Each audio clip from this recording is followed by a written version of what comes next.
ایک تو ہم اپنی آخری سانسوں تک اس کراچی کو ٹکڑے کرنے کی سازش کے خلاف سراپا احتجاج رہیں گے، ہر فورم پہ جائیں گے۔ آج تو صرف یہ ٹریلر دکھایا ہے، ابھی تو یہ پریس کلب کی یہ شاہراہ ہے، حد نگاہ لوگ ہی لوگ ہیں۔ ابھی صرف 12 سے 14 گھنٹے کے نوٹس پہ یہ اجتماع ہے، اتنی شدید بارش میں یہ اجتماع ہے۔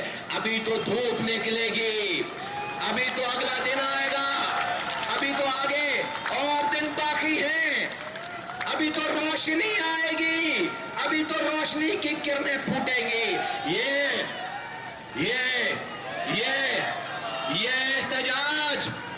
یہ احتجاج ہماری آخری سانسوں تک جاری رہے گا، اور ہم اپنے حقوق لیں گے، ہم اس تقسیم کو منظور نہیں کریں گے۔ ہم پاکستان کی عدلیہ کا دروازہ کھٹکھٹائیں گے، ہم آواز لگاتے ہیں کہ اے پاکستان کے ریاست کے اداروں، آؤ پاکستان کو بچاؤ۔ یہ کراچی تباہ ہوگا تو پاکستان تباہ ہوگا۔ آؤ آؤ آؤ کراچی کو بچا کر پاکستان کو بچاؤ، آؤ پاکستان کو بچاؤ۔